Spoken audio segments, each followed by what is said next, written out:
Hey there, dream adventurers. Welcome to another deep dive. This time, we're going to be exploring the captivating world of Morpheus, the Greek god of dreams. And, we're going to be trying to understand, why do we even dream? It's amazing to me how these ancient myths, they still, resonate with us, Even today, offering this, glimpse into these enduring mysteries of the human mind. Yeah, it's pretty fascinating, right? Think about it. Thousands of years ago, those ancient Greeks, they were already grappling with the power of dreams. They really believed that dreams, they held, deeper meanings, even glimpses into the future. It's like they intuitively knew, right? Yeah. What we're only now starting to kind of grasp, with modern psychology and all that. So to kick off our deep dive, let's try to step back in time for a second. Imagine ourselves, right, in ancient Greece, hanging out with all those early philosophers, just pondering the mysteries of sleep. So who exactly is this Morpheus guy, and what made him more than just, some figment of their imagination? Well, to get Morpheus, you got to start with his mom, Nyx. Okay, imagine the darkest depths of the night. I'm not just talking the absence of light, okay, but this primordial force, the kind that embodies all these mysteries and the potential that darkness holds. That's Nyx, the goddess of the night. Now picture her son, right? Morpheus, born from this darkness, able to shape those shadows into the dreams that dance in our minds. Whoa, okay, that image is, it's vivid, man. It makes you think about the power of those subconscious spaces, doesn't it? So what about his name though? Morpheus. It just seems like there's got to be something important there, don't you think? Absolutely. Morpheus, right? It comes from the Greek word morphe, meaning form or shape. And that's where his power is, right? He doesn't just, create dreams, he crafts them with this incredible detail. So real, they could fool anybody. I mean, imagine Morpheus, he's the ultimate artist, right? Yeah. But of the subconscious, painting on the canvas of Nyx's night. So he's not just delivering these dreams, he's crafting these intricate narratives, these experiences that feel just as real as anything we experience when we're awake. I remember I was reading that ancient Greeks, they actually saw dreams as divine messages, right? Doesn't that make Morpheus a pretty high stakes messenger, don't you think? He's delivering prophecies and warnings, even glimpses into the future straight from the gods, can you imagine? Talk about pressure. Totally, yeah. He's this crucial intermediary. Yeah. To the divine and the human, a conduit of information from, the realm of the gods to the world of mortals. But that kind of makes you wonder, right? Was Morpheus just a puppet, just carrying out the will of the gods? Or did he have his own agenda? Maybe even manipulating dreams for his own purposes. It seems the myths kind of leave room for both, don't they? That's where it gets really interesting, right? You've hit on this debate that really fascinated those ancient Greeks, free will versus destiny. Did Morpheus just reveal fate? Or could his dreams actually influence the choices that people made? This idea that our dreams might hold the key to our future, that's something we're still thinking about today. Oh, absolutely. I mean, who hasn't woken up from some crazy vivid dream and just been what if? Right. Right? Was that a possible future, or was it just my mind messing with it? It's kind of fascinating, but also a little unnerving at the same time. This idea that maybe our dreams are trying to tell us something, right? Yeah. About ourselves, about our destinies. For sure. And I think that's what's so powerful about Morpheus's story, right? Yeah. He embodies this primal human desire to understand the unknown, to peek behind the curtain of reality, just to catch a glimpse of what's on the other side. But listen, there's more to this story than we might think. Really? You're saying there's more to Morpheus than meets the eye? Right. That there are hidden depths to this seemingly straightforward god of dreams? Okay, well, I am all ears. As the ancient Greeks, they kept exploring, the human psyche. Their myths, they evolved too, right? Yeah. Morpheus, he became more than just a messenger, right? He became this symbol of dreams themselves. He came to embody their duality, right? Their power to soothe, but also to torment, to enlighten, but then also to deceive. Oh, so it's the dark side of the moon, right? Dreams aren't always, sunshine and rainbows. Sometimes they can be downright terrifying, but when you think about it, that kind of reflects life, doesn't it? We experience joy and sorrow, we experience, light and darkness. Exactly. And Morpheus, in his ability to embody both, right? It makes him a much more complex and dare I say human figure. And this is where his mom, Nyx, she comes back into play here. Remember how we were saying how dreams, they kind of went from being these simple messages to something way more nuanced? Yeah, totally. It's like they went from like, fortune cookie wisdom to straight up psychoanalysis. Exactly. And as the Greeks, they dove deeper into the human psyche. Yeah. Morpheus's connection to Nyx, to the primordial darkness of the subconscious, that deepened too. And this kind of changed the way they saw the role of dreams, right? They weren't just these messages from the gods anymore. They were journeys into the deepest, darkest parts of ourselves, like going into the underworld of the mind. So we're talking about dreams becoming less about these straightforward messages and more about like venturing into these shadowy, uncharted territories within ourselves. Okay, that's a little spooky, even for a deep dive. But I have to admit, it's incredibly insightful too. Spooky for sure, but insightful, yeah. And it makes you think, why connect dreams to the underworld in the first place? This wasn't just seen as a place of death, right? But this realm of hidden knowledge, of transformation. And who better to guide us through those shadowy depths, to help us face our deepest fears and desires than the god of dreams himself, right? Okay, so we've got Morpheus, the dream weaver, but now he's like evolving into something way more complex, entwined with the mysteries of the subconscious and even the afterlife.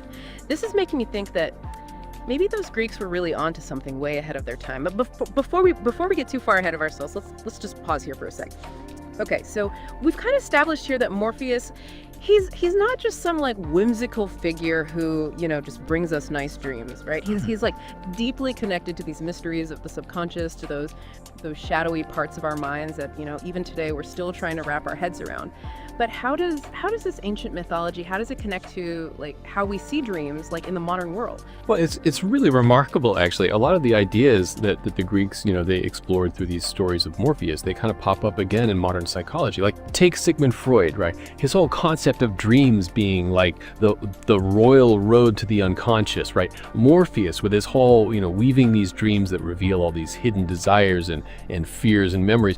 It's almost like he knew about psychoanalysis centuries before Freud did. Right. Like instead of a comfy couch, Morpheus is like, he's got you drifting off to sleep in ancient Greece to spill your like hidden anxieties and stuff. But what I find even more interesting about this whole thing is that just like the Greeks, back then they were debating whether dreams were like, controlled by fate or free will. Modern psychology is still like totally grappling with this, right? Like to what extent are our dreams like shaped by, our conscious thoughts versus like these unconscious processes? You know what I mean? It's that whole like age-old question. Are we really in control of our own destinies, even in our dreams? I mean, that's the million-dollar question, isn't it? And it speaks to like this enduring power that Morpheus has. He represents that tension between the known and the unknown, right? What we can control and what's totally beyond us. And even today, with all the science and everything, we're still trying to figure out those nocturnal narratives, like just like the ancient Greeks, how they would go to oracles and priests to get their dreams interpreted. With therapists and dream dictionaries now, all trying to unlock these hidden meanings in these crazy landscapes that we visit in our sleep. It's so true. And speaking of narratives, right? I mean, think about how often we see Morpheus popping up, even in modern stories, right? Like you've got, movies like The Matrix, where he's like manipulating the fabric of reality. Or you've got, Neil Gaiman's Sandman comics, where he's this like brooding, kind of Byronic hero, wrestling with his own nature. He's become this go-to figure, for exploring the nature of reality, illusion, the power of the mind. It's pretty wild. Totally. Yeah. It's incredible. It's been thousands of years since those myths were like, shared around campfires and stuff. But Morpheus, he still totally captures our imaginations, right? And I think it's because he represents this timeless fascination that we have, this fascination with the unknown, with those spaces, those in-between spaces, where the waking world kind of blurs with something else, something beyond. He's a reminder, isn't he? Like a reminder that there's just there's more to us, to our existence, than just what we see and experience in our waking hours. It's like he's like beckoning us, right, to explore these vast, these uncharted territories, but within our own minds, you know. And he's promising both wonder and a little bit of fear at the same time. Because I mean, who knows what we're going to find in those depths, right? Right, exactly. That's the allure of Morpheus, isn't it? This thrill of discovery, but also, yeah, that little edge of fear. Like, what if we don't like what we find out about ourselves, right? About the nature of reality itself. He's standing right there on that edge, that threshold, you know, between what we're aware of and what's hidden. And he's inviting us to step across and explore. He's like this, I don't know, like a cultural touchstone or something, you know, for anyone who's brave enough, or maybe just curious enough to really like delve into these deeper mysteries of what it means to be human. Yeah, exactly. He's challenging us, right, to question like everything we think we know. Yeah. About ourselves, about the world, and I think that's really why he still matters, you know. Yeah. Even all these years later. But you know, shifting gears just a bit here. I mean, you've been really diving deep with Morpheus here and the whole world of dreams. What about your own dreams? Have they changed at all, like during this whole exploration? You know, it's funny you should ask that. I've definitely noticed that, like, I'm paying more attention to them now, for sure. Like, trying to remember those weird little details, you know, looking for those recurring symbols or themes, those strange little narratives that might be, you know, trying to tell me something. It's almost as if by like exploring Morpheus and everything, you've kind of awakened this sense of curiosity, but about your own subconscious. Yeah. You know, totally. And maybe that's like the real magic of myth, right? It's this ability that these stories have to kind of illuminate these truths about us, about what it means to be human, even across like thousands of years, you know? Couldn't agree more. So, you know, we've spent all this time, right? We've journeyed through these myths and legends of ancient Greece, explored, you know, Morpheus, his whole deal, how it's evolved. We even like touched on the psychology of dreams and everything. But like, as we're, you know, coming up for air here, I don't know, I just keep coming back to this one question, you know? Like, why do we dream? I mean, really? That is like the $1 million question, isn't it? And honestly, we might never have like a clear-cut answer. But I do think going through all this mythology, Morpheus and everything, it gives us like a new way to even look at this whole mystery. It's like he's given us this crazy mirror, right, with all these different sides to it, and each side, it's like reflecting back some different theory, some possibility, and each one is just as like intriguing as the last one. Yeah, right. Like, think about it. Remember, like, Morpheus's mom, Nyx, and her whole realm of primordial darkness, right? Well, some scientists, they actually think that dreams, they're just like a side effect, you know? Like, it's just our brains trying to make sense of all this random stuff happening while we sleep, those neurons just like firing away. So it's like our minds, they're sifting through the chaos of the night, right? Yeah. Just like Morpheus, you know, how he shapes dreams from the essence of Nyx. So instead of like, you know, divine messages and stuff, we've got like neurons just randomly firing. Okay, I mean, it's definitely less poetic, I'll grant you that. But I gotta say, like, the brain, it's pretty fascinating in its own right? For sure, it's amazing. But here's the thing, it gets even more interesting, because there are other theories, right? And these theories say that dreams, they actually do something for us, like they serve some kind of purpose. Okay, like what? Well, like consolidating our memories. Yeah. Helping us process our emotions. Some people even think that dreams are like practice, you know? Right. Like helping us rehearse for difficult situations. Hold on. So you're saying like when I'm dreaming, my brain is like running simulations, like it's like a subconscious training ground for dealing with life and all its like craziness. Yeah. Kind of. And remember how Morpheus, he could weave these dreams and they would like reveal our deepest fears, our hidden desires. Modern psychology, they see a connection there too, you know? Like a lot of psychologists think that dreams can actually help us like work through stuff, you know, like emotional issues we haven't dealt with, things like that.